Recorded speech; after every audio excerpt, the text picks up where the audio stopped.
Hi, everyone. Welcome to Health Ed Students Love Activities. My name is Sarah Gietschier-Hartman, and I'm joined here today with Lisa Smith, and we are so excited to be with you for the 2021 ND-SHAPE Virtual Conference. Now, before we get started with our session, we want to kind of explain to you the title of our session and some of the graphics that you're going to see throughout the presentation. So Lisa and I are both moms, and we are huge fans of the books Dragons Love Tacos and Dragons Love Tacos 2. They are books that we've read to our children, that we've introduced our students to. We both have some personal affinity for some of the characters, and we just think it's a great storyline.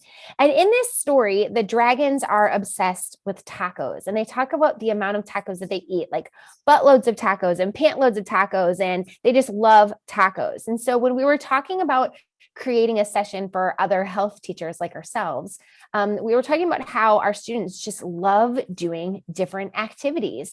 They love working on activities by themselves. They love working on activities with partners and in groups. They love activities in Zoom, and they love activities in person. And we were like, wow, this is kind of like the same thing as Dragons Love Tacos. So we hope that you will just play along with us a little bit with this theme, and we'll get started right away. Let's go, Lisa. All right, here we are. So again, my name is Sarah Gietschier-Hartman. I teach high school health and physical education at Clayton High School, which is located in a suburb of St. Louis.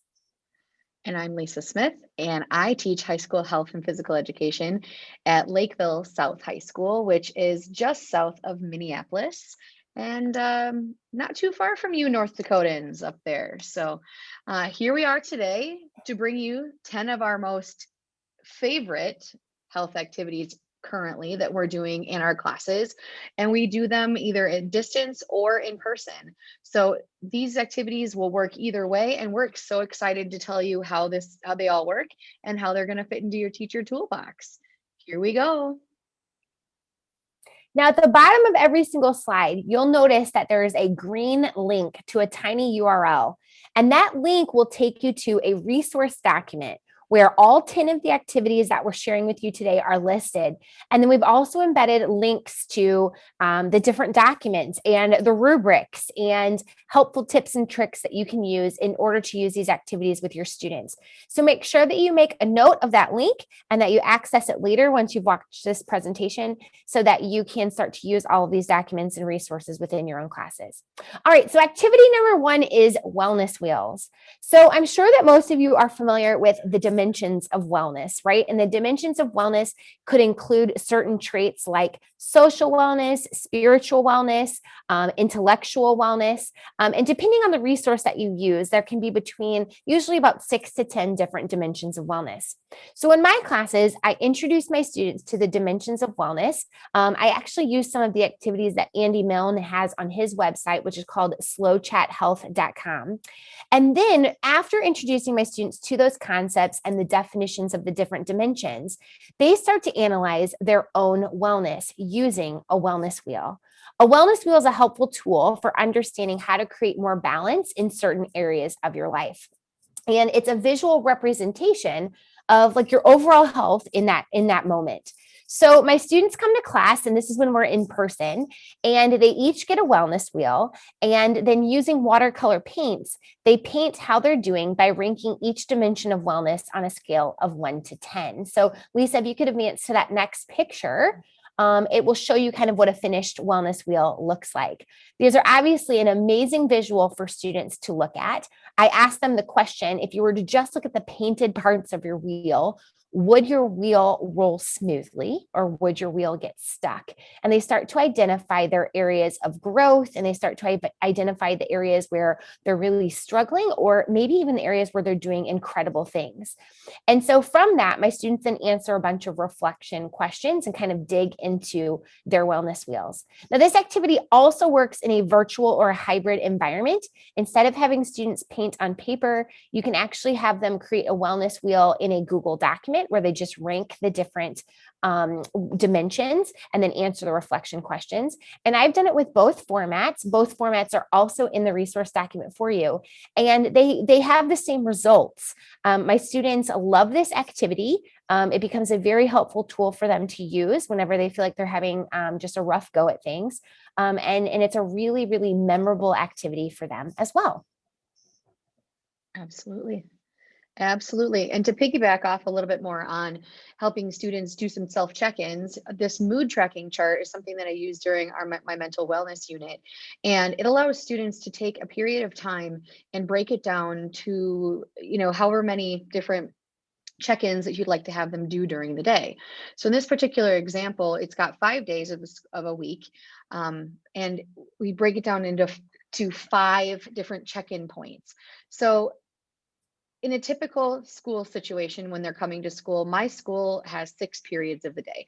So I'd have them check in first, third, and sixth period to kind of give themselves like a mood check. Like, what am I feeling? And just really quick jot it down. So have the students give themselves some sort of reminder, whether it's they either jot it down on their hand or they'll use their phones to set an alarm for themselves to remind them to do these check-ins so that it's accurate and it's real time. And I just have them like write it down in a note or jot it down in a notebook, and then they put it into the tracking chart later on, so they don't have to open things and access them unless that's what they want to do. But the cool thing about it is it breaks it down into kind of 5 different categories of emotions. And before starting this chart, we had the students review it and agree to the motions key. Do they all agree to that? Should there something be added or whatnot? And we talk about that and we talk it through. And if they want to add anything to their particular one individually, that's fine too. It's no big deal. So they just type it in and they can choose whatever colors they like. So if they want to use the same colors I have, that's fine. If they want to change it up, that's great too. It's very, very, very individual. So the students will do that and they'll put the colors in. And that's where they're so important that there is color association so that they can see trends, and that visual piece is there. So similar to the wellness wheel, they can actually see where the trends are happening. And then they use the reflection questions down below to really dig deep into their days and their weeks and seeing like, okay, I was kind of purple here first period on Wednesday, what was going on? And in the third, oh, well, I had a test and I was nervous. And then, it just kind of breaking it down and having these conversations with each other and helping each other. It's really great to do with a partner. To connect kids together and to have them start talking about how they're feeling with others. So it kind of gets that conversation going and, helping them feel more comfortable doing that. So this is just a really great way to teach kids to check in. And I just say, you can do this anytime for themselves. And I've had students that have come out back and said, yeah, I used that again because I just couldn't get a grip on the beat of what was going on with me, and it helped them. So definitely a tool that students can use anytime, not just during a unit. So my school is located next to an upscale small market that is within walking distance. And so when we're not in a pandemic, right, we have our students actually go to that market during a class period, and we have an in-class field trip.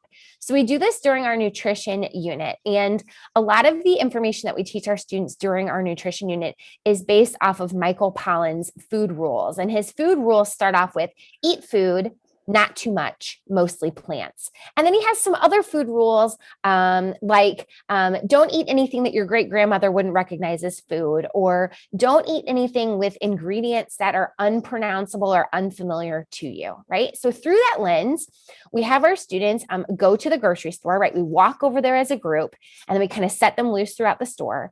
And they are supposed to, purchase the products to make a simple, healthful dinner for a family of 4. And we give them a budget of $18, which we do because a lot of the items at this particular market are pretty pricey, right? So we want to make it pretty realistic for where they're shopping. And our students have an amazing time with this trip. Many of them, right, are not the ones who are making decisions about the food in their families. They are not the ones who are making dinner. And so a lot of them don't have very much experience going through a grocery store and actually planning out a full meal. And while the students are on this trip, they also start to notice a lot of really incredible things in the store.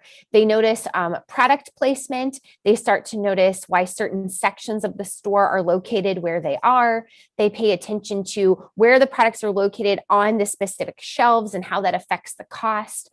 And then they also notice like little things being placed like near the cash registers and stuff like that. So if you aren't located near a grocery store that you can get to during a class period, or if you can't go to one right now because of the pandemic, that's totally fine. You could do this as a virtual field trip, which is becoming a very, very trendy thing in education right now because of the situation that we're in with teaching. So there's a lot of resources online for virtual field trips, but you could just have your students, pretend to order groceries through your local grocer or through an online portal like Aldi or Target or Walmart. They just wouldn't, complete the transaction. This would give your students the opportunity to explore a lot of different products and put things together and make connections between what you're teaching them in class and their own experiences outside of school. And going along with the nutrition unit, this is a really awesome activity that helps students take a deeper glimpse into the products that they're actually looking to buy. So it helps students literally unpack food packages. So what we do is we use a form for them to evaluate the different products, and we ask them questions, and I'll show you the form in just a minute. But we're asking them to look at health claims that are made on the outside of the packaging, all kinds of ones, and we talk about what each of those means, like GMOs and what gluten, all of that, all of what those things are, so that they can understand, what the product is trying to tell them and what it's trying to influence them. Is it trying to influence them to think that it is a healthy product when in reality it might not be that particularly healthy for them. So also looking at what real food versus foods like substances are. So, does a pear come in a package? There's no food package to look at it to find health claims, and trying to do some sort of high level conversations about what that is and what that means, right? So, you're not going to find very many labels in the produce section, but taking them through what this is, which is the investigation. And we do this, I usually give about 4. And the cool thing is over time, I've taken my pantry, and other people, I've asked my friends to give me their food packages, and I take the food out of them and then reseal them with packing tape and try to keep them in decent shape. And then I've created my own grocery store, if you will. So not like that, but more like this table. And it's got all kinds of things. And I try to have a nice balance of what students eat, and then, some out there kind of products and some things that might be interesting for them that they might want to look into, potentially eating for themselves. And some of like eat this, not that kind of a situation as well. So different options for different types of similar types of products also are in there, so that they can do a little bit more of a deeper investigation once they're finished. They can take it up a notch if they want to on their own. This has created a lot of great conversations along with Michael Pollan's food rules and how he explains what consumerism is and everything in the nutrition world, right? So it's just really a nice thing to help students understand way more than just what the label says on the back, with calories and fat and all that kind of stuff that they've already covered, hopefully in middle school. So here you go. Next one, number 5. All right, so this activity is called Vaping Memes. And so this was an activity where I had my students take the information that they had learned in class about e-cigarettes and the truth behind vaping. And then they created 3 memes that were meant to be humorous and informative in order to, again, connect what we had been learning in class with their own experiences. So this was kind of like an advocacy project for them. So really talking about that different skill. So a lot of the things that Lisa and I do in our classes are based off of different topics that we teach, right? We teach a nutrition unit, we teach a relationships unit, but we embed the health skills within each of the unit that we teach, right? And certain skills we emphasize more than others. And so in the e-cigarettes and vaping unit, my students also focus on advocacy. So my students created these designs in Google Slides. Some of my students chose to use different apps that they were already using on their phones to create social media posts for Instagram and Snapchat chat and things like that. And so they'd say, hey, Ms. H, can I use that program instead? Yeah, of course, absolutely. But the thing that to keep in mind with this is that you don't have to have your students create vaping memes, right? Like they could create memes about all different kinds of health topics that you're learning about your class. So memes is kind of like just like the vehicle, right? And then you just have to like figure out what topic you want them to do and kind of customize that car. So I had a student who created this particular meme, and it was really kind of playing off the flex tape meme that was really popular with high schoolers at the time. To me, I didn't even know that that was a meme, right? I just knew it was an infomercial that was really funny. And they're like, no, like this is really popular right now. We talk about this a lot. And so they were connecting it to a specific thing that had happened in class that was really humorous. And so I actually have this printed and laminated in my classroom because it's just so funny. So Lisa, if you go to the next slide, you can see a sample of what a rubric could look like for this particular activity. And I believe that that's linked in the resource document too. And what I want you to notice about this rubric, right, is that we try to make it as user-friendly as we can for the student. So it has like the name of the assignment at the top. It has the directions for the assignment. It has some steps that they should follow that also kind of guide them in the right direction. We add some memes to the actual rubric because it just makes it really funny and engaging. And then also kind of looking at the levels of proficiency within the rubric so that you can kind of see like how I would grade.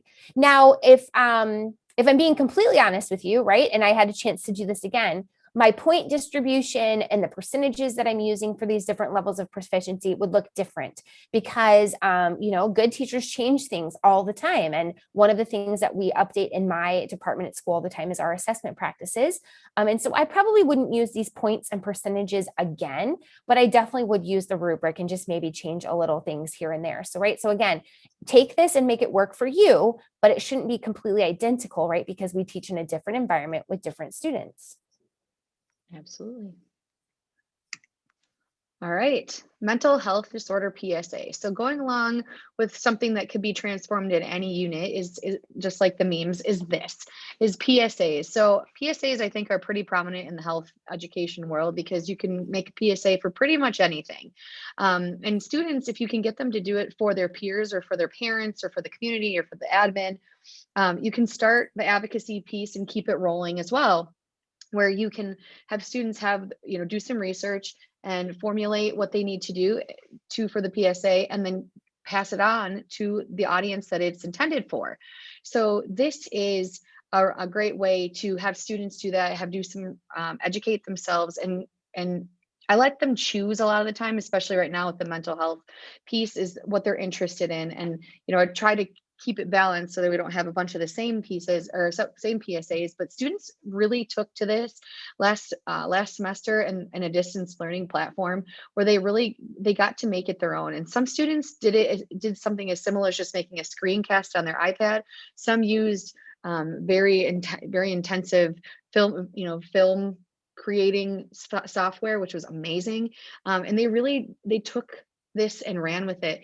And a lot of them really focused, and I kind of encouraged them to do this, but focus on the reducing of stigma on mental health and mental health disorders.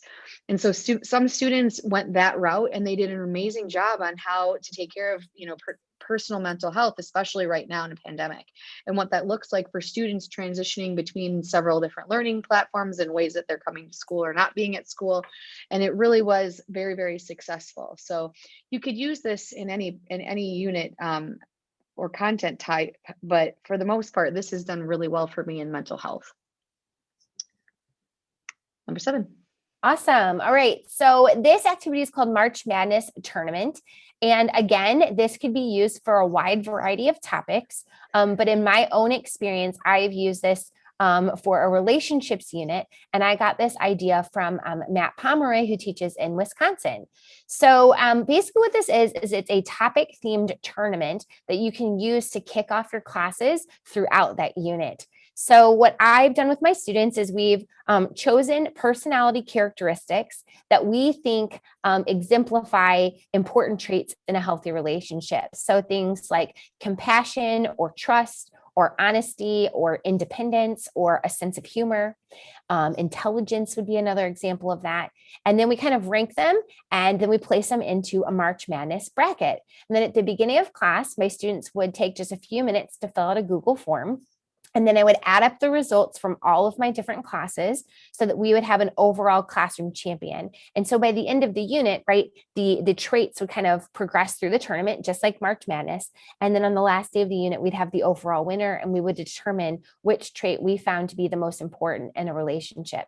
Now, this is just a really quick kind of goofy way to kick off class. It obviously lends itself to the spring. If you're teaching a relationships unit at that time, it's always nice when things like that work out so nicely. Like this week, I'm starting my relationships unit in class, and it just happens to be right around Valentine's Day, which is, really convenient, but it doesn't always work out that way. So again, you could do it with a wide variety of topics, and it also lends itself to some really quick discussions. So sometimes students will say, well, like these two traits are so similar, like how could I possibly vote for one? And then we can have a really quick class discussion about, are they different? Are they the same? Maybe if they are the same, does it really matter which one goes through? Or does anybody feel very strongly that it should be one over the other? And so it's just a really fun way to get the students to kind of dive a little bit deeper into what they're learning about. Totally. Wellness, bingo, tic-tac-toe, choice boards. Because you know what? Do you know what students love more than activities? Almost more than activities? Choices. They love choices. And we know that once students get to choose things, they become more invested. And when they're more invested, we get more out of them. And then we end up with health literate students. And that's what we want. So students love choices and having control, like we said. And the cool thing is that you can do it in several different ways. Here's an example of a bingo board that we created to help students dive into their free time and how to check in with themselves a little bit more and give themselves a little bit more rest and relaxation. Turn off the screens, do something different with their mind and their body. So this is what a bingo board looks like. So depending on over the time frame that you'd like to use it, you can assign one a day that they get to choose, or multiple, or however you want to do it. It's completely up to you. You could drop it down to a 3x3 and have it be a tic-tac-toe, just depending on what you want for choices that you want to offer. You could also turn the columns into certain colors and direct your students to choose one from each column. It's really up to you, so that they're not having to go in a specific order. Some students don't like that, but it's really up to you what you'd like to offer for your students, and you know them better than anybody else. The cool thing about no matter what mode you use is that you as the teacher still has control. You have control. And you get to decide what you offer. And so that's what's really neat about these. Even though you're giving them choices, you still as a teacher are the one kind of giving them direction and giving them the content that you'd like them to get. So these are just some great examples, and there's some more in the resource document. And let us know if you use any, because we'd like to see them. Oh, I like this one. Awesome. Yeah, Love this this one's one. so fun. Okay, so not only is my school located to this like upscale market, right? We also are adjacent to a park. I know it's kind of You're crazy. bougie. You're bougie. It's very bougie. When people very see my bougie. school, they don't think it's real life, especially when they see this park on a beautiful, gorgeous day like in this photo. So part of our mental wellness unit, if the weather is cooperative, so right, like North Dakota in February, probably not, but in the spring, we would go, okay, we're in our mental wellness unit. The weather is perfect. Like, let's skip what we're teaching today, push it to the next class period. We are forest bathing. So essentially what forest bathing is it's a mental wellness practice that comes from Japan, and it involves spending time in nature in a really calm and relaxing way. Sometimes it's as simple as just unplugging from what you're doing and just sitting outside and taking everything in with all of your senses and just, again, calm relaxation. Other times, maybe you're in an actual forest and you're on a trail and you kind of just meander, making sure that you're still responsible, right? So you don't get lost, but you don't really have like a timeline on what you're doing. You didn't have a specific reason why you were hiking or a destination in mind. You're just out there to kind of immerse yourself in nature. So what we do is it takes about 5 minutes to get to the park from my classroom. So we leave all of our stuff in the class. We walk over to the park. We give our students kind of the instruction and the purpose for the activity. We kind of tell them the range of where they can go in the park. We call them back after a little while, and then we head back over to school. There isn't a formal assessment when it comes to this, right? Because it's just such a personalized experience. But what we've noticed is that 5-minute walk from the park back to the classroom is really, really valuable. We hear students who they say, oh, I saw a frog, or I saw a duck, or I saw this really incredible thing, or it was just really relaxing sitting next to the fountain and hearing the water. Or some students might say, like the cars that were rushing by were a little distracting for me. Or other kids will say, I just don't like being outside, and the bugs, I just couldn't handle it. Or a student might say, this was great, but I wish I could have also talked to my friend while doing it. And so it's awesome to hear, the positive things that they have to say about the experience, the things that they would change for the future, which is really great because it's also helping them to identify what works for them. And I think that also comes with what would you change, right? What would you improve to make this activity better for you? So if you ever have the opportunity to take your students outside where they can just unplug, unwind, and relax, I highly encourage you to try out some forest bathing. I love it. I love it. Which brings us to our last one. All right. Number 10. Connection greeting. So this is, I found, so important and more poignant than ever to intentionally do this. But when I say you have to intentionally do this, it doesn't mean that you have to give a lot of time or thought to this, because really it's just getting on that level with your students, whether you're in person, whether you're online, whatever it is. Spend the first few minutes or minute, whatever you feel like you can give, connecting with your students, and do it in whatever way you feel comfortable, but maybe try to challenge yourself to do something that you might not always, lean towards right away. So, using songs, quotes, memes, photos, poems, questions. I read a story to my class last week on Friday, and it was really great. They just sat and they listened. They're like, that was actually really great. Thank you. And it was a children's book. And they really just kind of liked, hearing me read to them, and it was just cool. And so I really encourage you to do what seemingly obvious thing, but it really does take time for us to see the importance and put it into our daily tasks. And once we do that, it becomes habit and routine, and the students will then rely on it. So whether you use music when you come in the room or do something like that, they know when class is about to start once you've done that transition piece of connecting with them. And they don't need to know that's what you're intending to do, but that's what's happening, is you're connecting with them, and then they're more engaged, they're more with you, they're in tune with you, and they're ready to learn. And I've seen really great success with this. The cool thing about this is also, you obviously learn about your students, and you can let them drive it sometimes. So I will see students that will email me or message me and say, hey, I have this really cool thing. Maybe you could use it. And then you can either ask them if they want to introduce it. And if not, then you can do it for the class too, but at least they've contributed to the connection piece. And then right now I am full distance learning still. And so I'll use in the chat feature, I'll do what is called a chat bomb. And so I'll ask my students, at the beginning, right now we're in nutrition, I'll say what'd you have for breakfast? And before they answer, I tell them it's in a chat bomb. So I know not to give their answer right away. And I have them get their answer in, and then I say 3, 2, 1, and then they all send it at the same time, which is cool because then they actually have to come up with their own answer. They can't see someone else's answer and then just copy them because they feel like they have to type something. So they all put their answer in there, and then you get to scroll through the chat and everybody else sees that, and then they start the conversation and you actually hear them. So it's been a really awesome tool to use that kind of thing for me. And that was just a really quick one, real quick connection. They see, oh, I didn't eat breakfast either, or I didn't, oh, I had a bagel too, or whatever it was.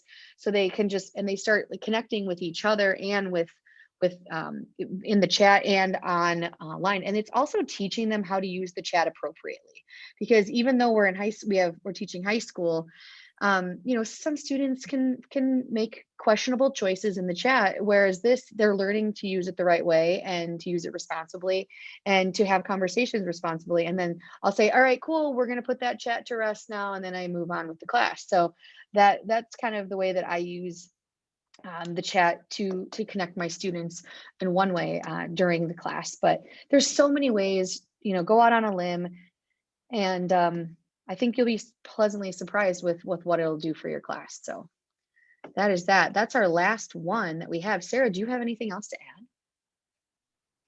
I just love that chat bomb idea. For my classes that were exclusively online during the first semester this year, I also started off class with just a funny question. So the question that I asked them had nothing to do with the content. So they'd be like, would you rather questions, or, what's better, this or this? Or, one that was really contentious for my students was, is cereal soup? That started like a 10-minute debate, but it was when we were still getting to know each other. And so it was really awesome because we were getting to learn each other's personalities. And right, that was when I was teaching to like black rectangles on the screen through Zoom. And so any type of connection I could make with the students, I would latch onto and I would use that. Other questions like, are Pop-Tarts a ravioli? Right? Just really like silly, goofy questions. Sometimes though, you'll ask those questions and they literally fail, like they bomb. And the kids don't respond, or they're like, really? Like, that's the one. And so sometimes you have to really experiment. You don't know which questions are really going to set them off and be successful and which ones aren't. But I just think consistency is key. Having some type of a connection at the beginning of your class that your students expect and look forward to, I think really just sets the tone for the class period. And it lets them know that whatever space you're in, whether it's online or in person or whatever, that it's a safe space and that it's a really fun place to be. So yeah. Absolutely. Absolutely. Well, I'm so pumped that you guys spent some time with us. I really am. This is our contact information. These are our two favorite characters from Dragons Love Tacos, which just so happen to be right there together hanging out with some tacos. But we can't wait to hang out with you, hopefully in person at some point sometime, and meet with you. But until then, let us know if you do any of these activities, or if you change them up in whatever way to serve your students best, and let us know. We love to hear that, because like you all, you're going to take these activities and hopefully make them your own. That's what we've done for some of these, and we've morphed things together, or we've come up with things on our own brain. But that's just the coolest part about being in this community, is sharing and supporting one another and helping each other out. And eventually, hopefully, we will eat tacos again together in person. So there we are. ND-SHAPE, it was so nice getting to know all of you. Thanks so much for tuning in for this session. Again, reach out if you need anything, and we look forward to seeing you someday. Absolutely. Take care. Bye-bye.